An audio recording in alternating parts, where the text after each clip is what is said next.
अब question number 7 की हम लोग बात कर लेते हैं। तो क्वेश्चन नंबर 7वां हमारा ये रहा।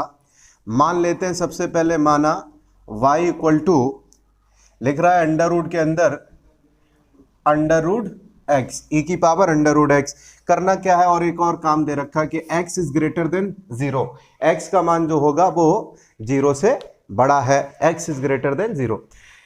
कुछ नहीं है, बहुत आसान है। अगर आपने अंडर रूट एक्स का सीखा होगा अवकलन तो इसमें कोई किसी भी प्रकार की समस्या आने वाली नहीं है। हम इसको एक एक करके समझते चलेंगे। होगा क्या आखिरकार, तो आपको लिखना पड़ेगा एक्स के सापेक्ष अवकलन। उससे पहले कुछ बातें यहाँ देख लीजिए किस प्रकार की होंगी। तो यहाँ लिखेंगे d/dx। अंडर रूट एक्स का अगर करते तो क्या होता, तो आप सब जानते हैं x की पावर n का फॉर्मूला। तो इसका मतलब क्या होता है, तो इसका मतलब होता है कुछ ऐसे x की पावर 1/2। अब चूंकि फॉर्मूला हमारा क्या कहता है, तो फॉर्मूला हम यहाँ पे लिख लेते हैं x की पावर n d/dx। n जो होता है, जो नंबर होता है वो आगे जाएगा। इसके बाद में इस नंबर में से एक कम करना पड़ेगा। तो इसका जो अवकलन होगा हमारा क्या रहेगा, x की पावर जो लिखा है घात जितनी लिखी है उसको आप आगे करिए। लिख लिया हमने आगे 1/2।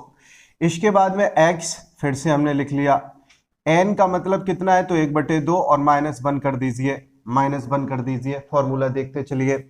अब जब एक में से एक माइनस का है और आधा आपका प्लस का है तो माइनस का 1/2 बचेगा। तो इसका मतलब यह हुआ कि 1/2 x की पावर माइनस के 1/2। अब माइनस की जब घात नीचे जाएगी तो ये प्लस की कहलाएगी। तो आंसर आपका रहेगा 1/2 x की पावर 1/2।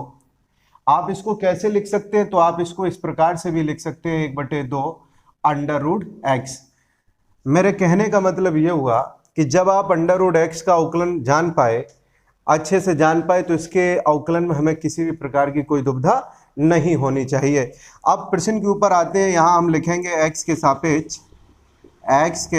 सापेक्ष अवकलन करने पर जैसे ही आप अवकलन करेंगे तो होगा क्या, तो ये तो आप ब्रैकेट में लिख लीजिए और समझ लीजिए किस प्रकार से हमने कैलकुलेशन यहाँ की है। तो होगा ये dy/dx।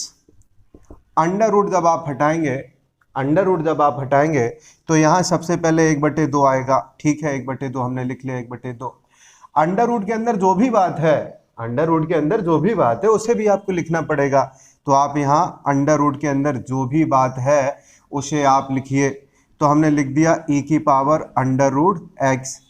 अब इसका फिर से अवकलन होगा जो अंदर लिखा गया है, e की पावर अंडर रूट एक्स जो लिखा गया अंदर, इसका फिर से अवकलन होगा। तो होगा कुछ इस प्रकार से d/dx e की पावर अंडर रूट एक्स।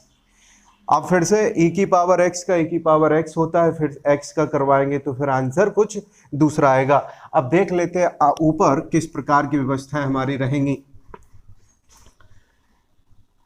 तो कुछ ऐसे ये लिखा जाएगा dy/dx 1/2 के स्थान पर 1/2 है, और अंडर रूट के अंदर जो हमारी व्यवस्था लिखी है वैसी की वैसी ही लिखी जाएगी। e की पावर x का क्या, तो e की पावर x का e की पावर x है, तो e की पावर x का e की पावर x। लेकिन अब इस अंडर रूट x का क्या करें, अवकलन करें।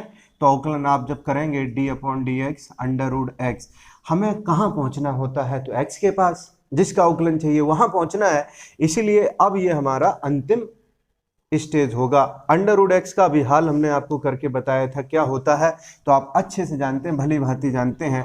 होगा क्या, एक बार हम यहाँ पे लिख लेते हैं। ये हो गया e under root X e की पावर अंडर रूट एक्स। इसका आंसर होगा 1/2 अंडर रूट एक्स। आप चाहे तो 1/2 कितना हो गया 1/4 हो जाएगा।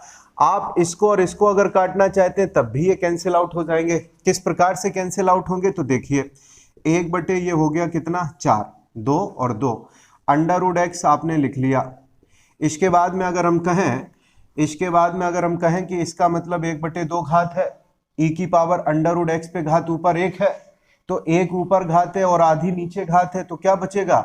हम ये कह रहे हैं आपसे कि इसका मतलब होता है अंडर रूट एक्स पे घात कितना 1/2।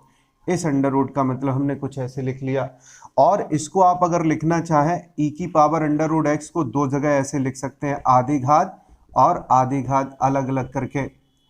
गुणा में घातें जुड़ती हैं जब आधार आपके सेम हो, तो एक घात से आपकी ये क्रॉस हो जाएंगी। जब क्रॉस हो जाएंगी तो आपका आंसर क्या बचेगा, तो हम कहेंगे 1/4 अंडर रूट एक्स और ऊपर बचेगा e under root X. E under root X जो हमारी घात है e की पावर जो है उसको ऐसे लिखिए। इसके बाद में जो 1/2 आपको दिख रहे हैं इसका मतलब क्या होगा, अंडर रूट होगा। तो dy/dx का जो मान होगा ये भी हो सकता है। आप यहाँ तक आंसर को अपने, इसके आंसर में हम एक काम और कर सकते हैं। एक तो तरीका आपका ये रहा, दूसरा तरीका क्या हो सकता था वह भी आप समझ लीजिए। 1/2 क्या हो जाता, 1/4 हो जाता। तो यहाँ से हम दूसरे तरीका की भी बात कर लेते हैं। तो देखिए क्या हो सकता था, 1/, यहाँ हो गया 4, लिख लिया हमने 1/4। अंडर रूट एक्स है, यहाँ भी अंडर रूट लगा है, तो एक बड़ा अंडर रूट आप निकालिए कुछ इस प्रकार से, एक्स को अंदर कीजिए, e की पावर अंडर रूट एक्स रखिए, हमने रख लिया। और ऊपर जो हमारा लिखा है जैसा लिखा है वैसे ही लिखे रहने दीजिए, e की पावर अंडर रूट एक्स। आप इतना भी आंसर दे सकते हैं। तो दोनों बातें हमारी कैसी होती हैं, सही हैं।